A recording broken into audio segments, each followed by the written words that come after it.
So what is it about like, all right, so we still need to have a resume. We still need to have a LinkedIn, right? Like one of the things that is so unfortunate about the job search is we keep adding new tools, but never removing any tools, right? So as a recruiter, what actually is important? Where should people spend their time? Spend their time when it comes to the job search? The whole job search process. You know, people spend way too much time on resumes, in my opinion. But what do you sort of see as the? Well, see, I mean, I would argue a little bit and say, I think if there's any place to like pay somebody now, people are going to listen to this, be like, really, Taylor, you're advocating, like literally, if anybody from Vaco listens to this, like, Taylor, seriously? For me, I think if there's any part of the job search that you need to really focus on, it's paying for a headshot, it's paying for a resume rewrite and a LinkedIn. Now, I'll tell you this, there's a lot of resume writers that are really, really poor. I have actually helped doctor a lot of resumes that they have paid. My dad even paid for a resume writing service and didn't even use me. And I had to rewrite his resume. So there's a lot of phonies out there because it's easy, right? You pay, $250, $300, you get a resume written, you think it's good, and then it's not, right? So I would say for me, my biggest tip for resumes, for people who are listening to this, is it needs to be project-based, right? And you need to take the fluff words out of it, right? Great communicator, works well with others, right? Great collaborator, right? Like let's do some actionable things, right? Great, instead of great communicator, it's like, led 6 teams across the country in different time zones, up to 30 members, and delivered everything on time. Right. Listen, person, I can tell you're a great communicator by that bullet point right there. Right. You don't need to say great communicator. Great leader, right? Instead of saying that, maybe say, hey, listen, my team has hit their metrics year over year, 110%. No other manager within the company has done that with their team. Right. Those are some really tangible things in a resume I like to see. And I also want to see project-based work, right? Your resume needs to tell a story. Your LinkedIn needs to tell a story. And you, as a job seeker, need to know how to tell a story, right? The job search is the interviewing process, and your job search is all about storytelling, right? So many people are like, well, what if I started the job and 3 months in, I hated it and I left? Guess what? Just say that. Literally, just say that. Like, hey, listen, Mr. Manager, Mrs. Manager, I started this company. They promised me I was going to do .NET Core and Azure serverless, blah, blah, blah, blah.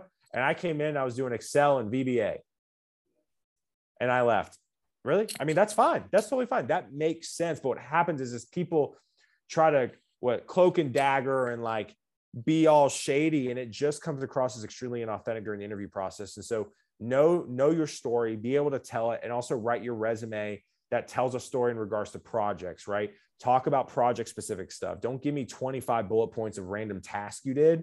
Say, hey, listen, when I came in, I started this project. This project helped this company or this person. It saved $1 million, and we had 15 people working on it, and had 1,000 transactions a second, right? Like those are the things that can really help your resume beat the ATS. And for anybody who's listening, I did parentheses around beat the ATS. Yeah. Well, hey, we have video on Spotify now as of today, so people can see it too. Is that for real? That's for real.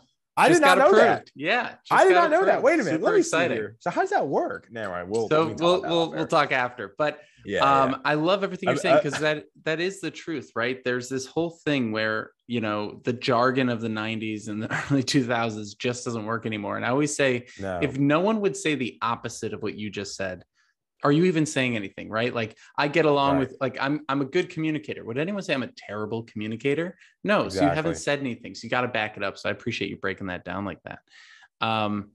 When it comes to telling that story, this is like, I think this kind of puts it makes the hair stand up on the back of their neck, right? Because they're like, okay, I'm hearing the storytelling thing again. I'm an introvert. I don't really know what to do here. Like, they start to panic. And then we say, like, all right, go into the new year and tell your story. And one of the tough parts is, like, a lot of people, when they're going through these career transitions, don't know themselves very well. They're kind of throwing their whole identity into question to make this transition. So how do people get their stories together, in your opinion? So it's interesting you ask this question, because I've actually been I'm doing a lot of thinking about this. I've had this question a lot, and this may be a different type of answer. I think you need to write. And because I've really evaluated, new year, new me, end of 2021, like live, laugh, love, like kind of whole that whole thing that I joke about. But for me, one thing I've realized, and what's really elevated my communication skills, is tweeting.